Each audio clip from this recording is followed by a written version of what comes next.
Amina had always dreamed of a life filled with adventure, love, and freedom. Growing up in a small village, she would often spend her days by the river, imagining a future where she could choose her own path. She loved storytelling and longed to travel beyond the borders of her town. But fate had other plans. Her family had fallen on hard times. Her father's business had collapsed, and debts piled up faster than they could repay. With no other solution in sight, her parents made a heartbreaking decision to marry her off to a wealthy older man. The arrangement would secure financial stability for the family, but at the cost of Amina's dreams. On the day of her wedding, Amina felt as if she were walking towards a life sentence. The grand celebration did little to mask the sorrow in her heart. Dressed in gold and silk, she looked like a queen, but inside, she felt like a prisoner. Her husband, Haji Ibrahim, was a man old enough to be her grandfather. He was respected, rich, and powerful. But to Amina, he was a stranger. She barely knew him, yet she was expected to share her life with him. The moment the vows were spoken, she felt a heavy weight settle on her chest. The guests cheered, her parents smiled in relief, but Amina could only feel the walls closing in around her. This was not the life she had wanted. Her dreams of love, passion, and adventure had been replaced by duty, expectation, and silent obedience. As she was led into her new home, a lavish mansion filled with servants and luxuries, she realized that wealth could not buy happiness. She felt out of place, like a bird trapped in a golden cage. Her husband barely spoke to her beyond formalities, treating her more like an acquisition than a wife. The loneliness set in quickly, and for the first time, she questioned whether fate had truly abandoned her, or if destiny still had something else in store. Amina stepped into her new home, a sprawling estate filled with marble floors, towering chandeliers, and endless hallways that seemed to echo with silence. Everything was grand, too grand. The embroidered curtains, the gold-plated furniture, the massive dining table that could seat 20. All of it spoke of wealth, but none of it felt like home. She had grown up in a small, warm house where laughter filled the air, where her mother's voice was the sweetest melody. Here, everything felt cold and unfamiliar, like a palace built to impress rather than to be lived in. Her husband, Haji Ibrahim, was a man of routine. He woke early, prayed, and spent most of his day attending to business affairs. He spoke little, his words short and commanding. When he did address Amina, it was with the tone of an elder instructing a child, not a husband speaking to his wife. He never asked about her feelings, her past, or her dreams. To him, she was a duty fulfilled, a young bride meant to serve, obey, and bear children. Days turned into weeks, and the suffocating loneliness grew heavier. She had nothing to do. There were servants for every task: cooking, cleaning, fetching water. Even when she tried to help, they looked at her strangely, whispering among themselves. She wasn't sure if they pitied her or mocked her. The older maids treated her like a naive girl, while the younger ones giggled behind her back, speculating about why such an old man had married such a young bride. The in-laws, too, had their opinions. Haji Ibrahim's sisters and distant relatives visited often, their smiles sharp and their words sharper. They reminded her that she was lucky, that many girls would kill to be in her place, married to a man of such status. They warned her to be an obedient wife, to uphold the family's honor, and not to embarrass Haji Ibrahim with foolishness. Amina felt like a guest in her own life, trapped in a role she never wanted. The walls of the mansion seemed to close in on her, whispering secrets she didn't understand. She was surrounded by riches, yet had never felt so poor. One evening, as Amina wandered through the vast garden of the mansion, seeking a moment of solitude, she noticed someone near the stables.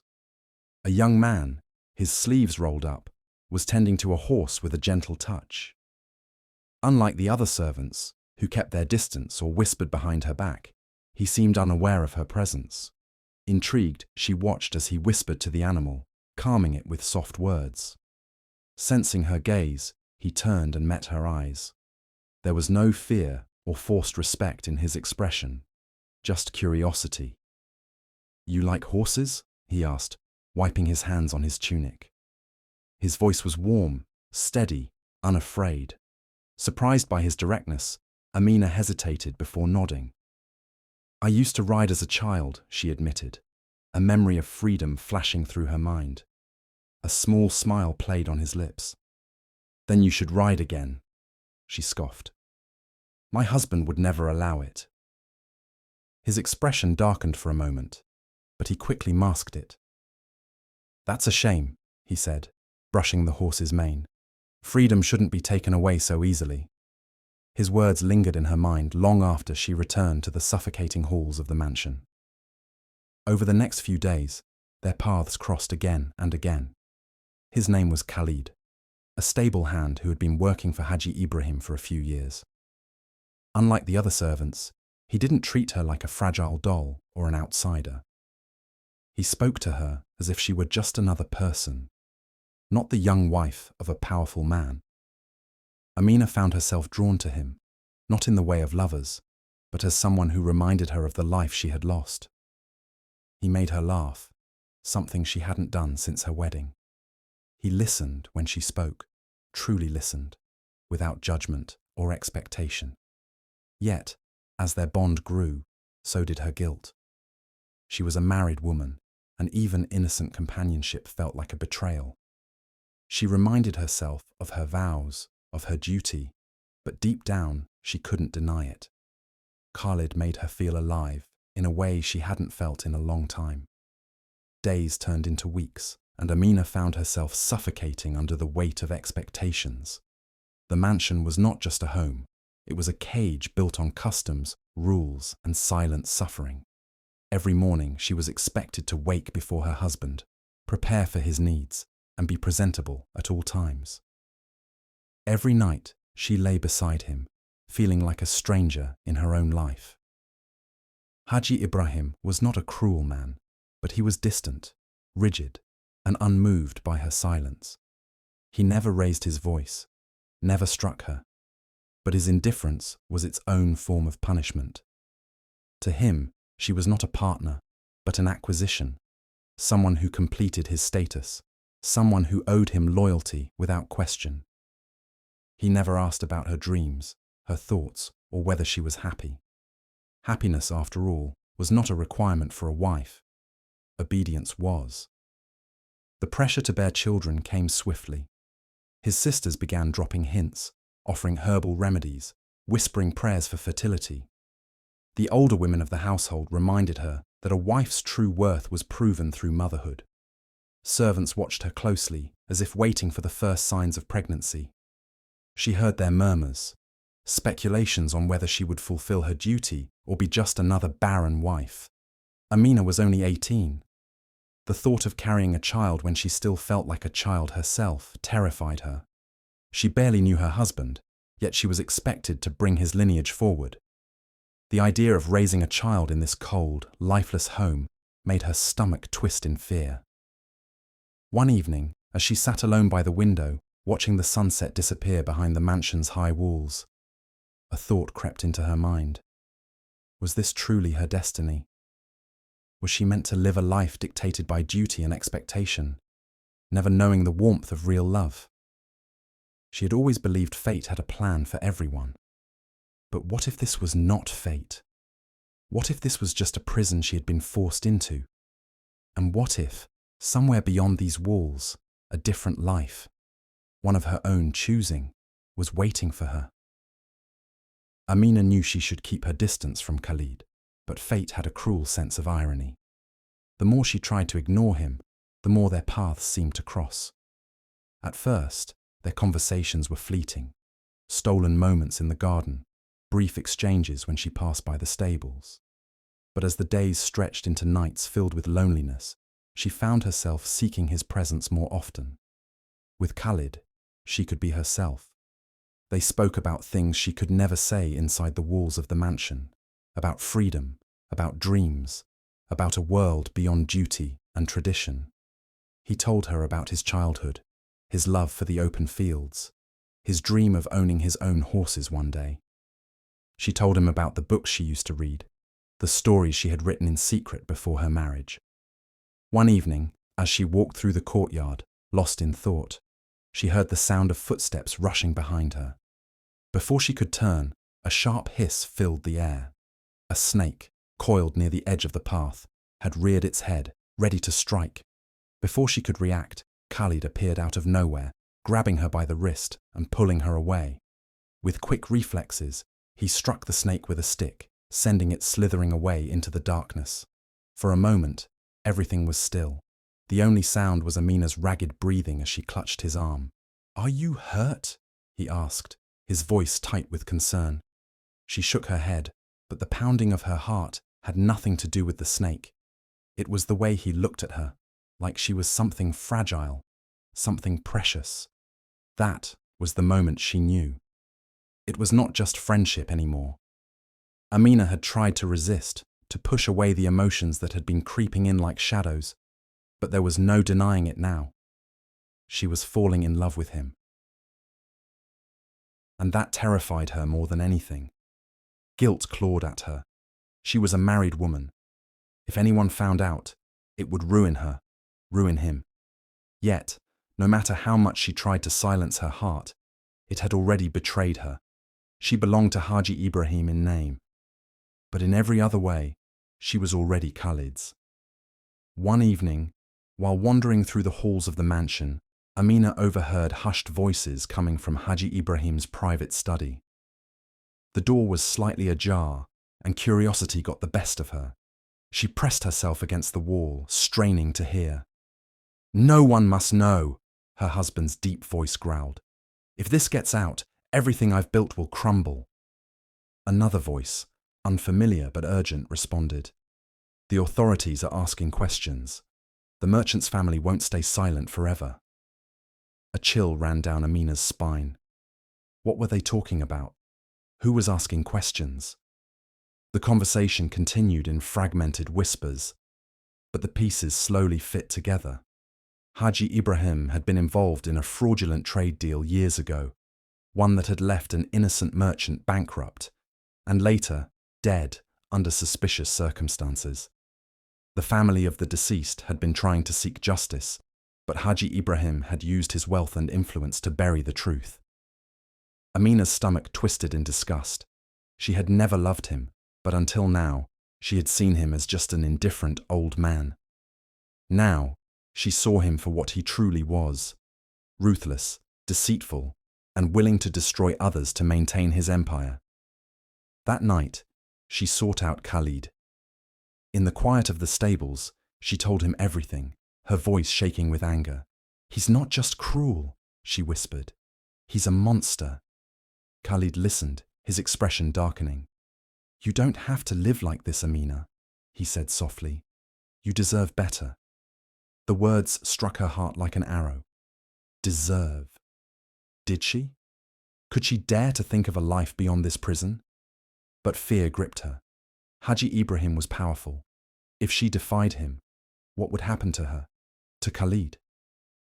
Sensing her hesitation, Khalid gently took her hands. "You're stronger than you think," he whispered. "If you want to leave, I'll help you."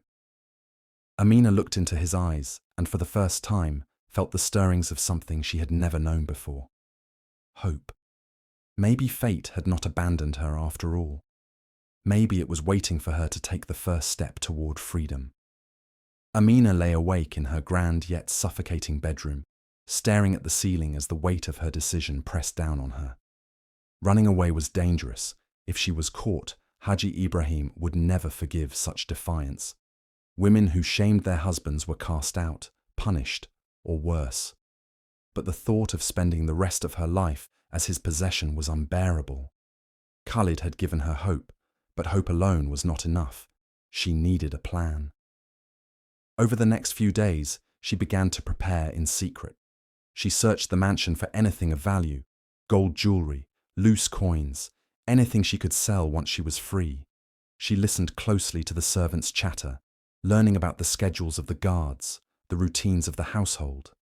Khalid promised to arrange for horses, and they planned to leave under the cover of night. But just as everything seemed to be falling into place, disaster struck. One evening, Amina was called to Haji Ibrahim's chambers, where he sat with an eerie sense of satisfaction.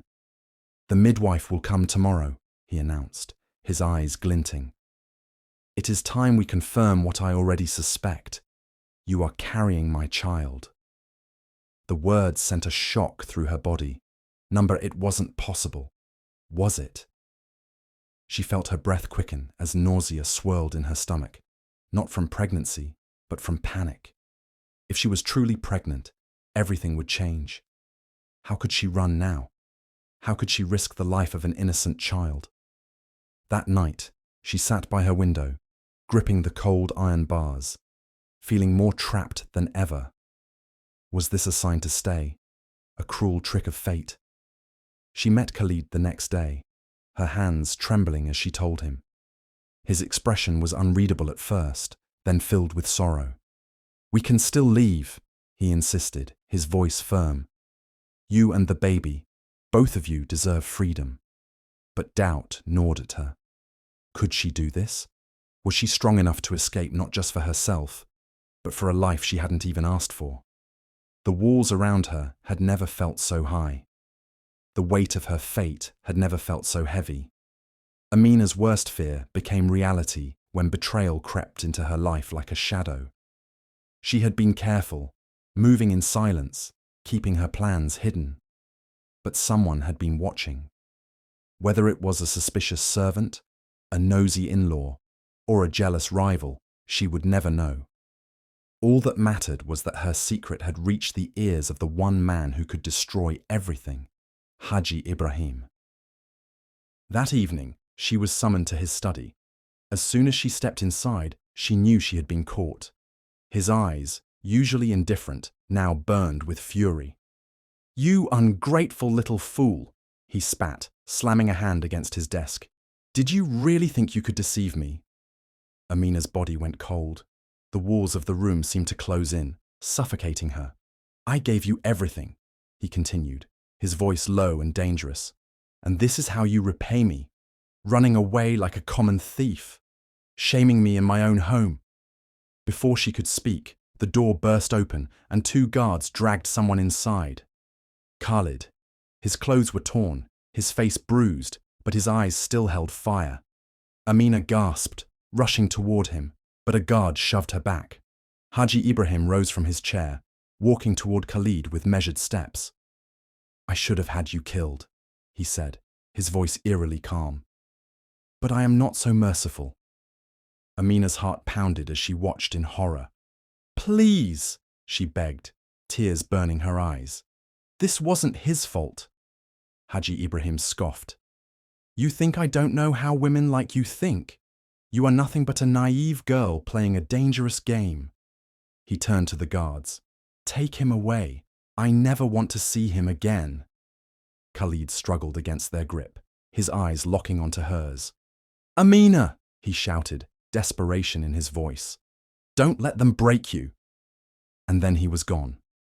Amina collapsed to the floor, her sobs shaking her body. But Haji Ibrahim wasn't done. He grabbed her by the arm, dragging her toward the doorway. "You think you can disgrace me and walk away," he hissed. "From now on, you will be locked in your chambers. You will speak to no one. You will remember your place." The heavy door slammed shut behind her, sealing her fate. She had lost. Khalid was gone. Hope was gone. And for the first time, she truly believed there was no escape. Days turned into weeks, and Amina remained locked away, a prisoner in her own home. The once grand mansion now felt like a tomb, where she spent her days staring out of the barred windows, longing for a life that had slipped through her fingers. She had stopped hoping, stopped dreaming, until fate intervened.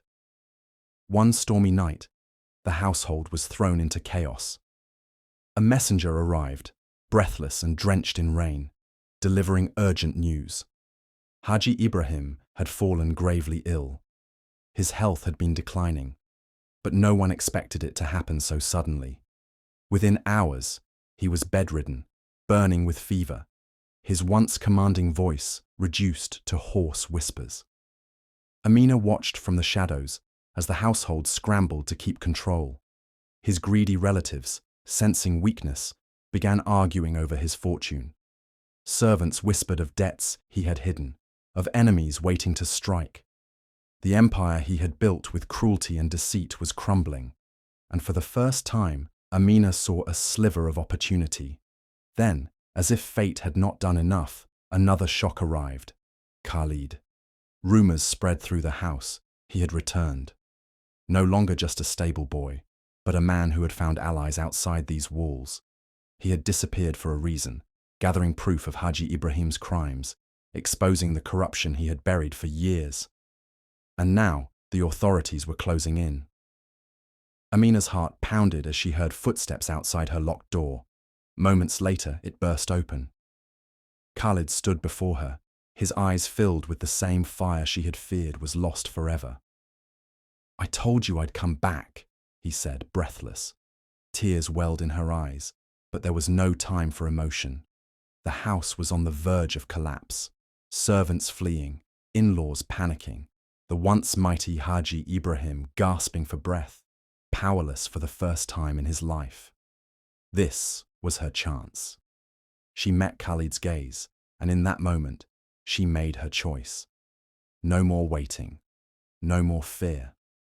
With one final glance at the prison she was leaving behind, she took his outstretched hand, choosing freedom, choosing love, choosing destiny. The house was in chaos. Servants scrambled, gathering whatever they could before fleeing, and Haji Ibrahim's relatives bickered over his fortune, sensing the end of his reign. No one paid attention to Amina as she stepped out of her prison, her heart pounding with a mixture of fear and determination. Khalid was at her side, ready to run, but Amina hesitated. She had spent so long hiding, cowering, obeying. She had been silenced, humiliated, treated like property.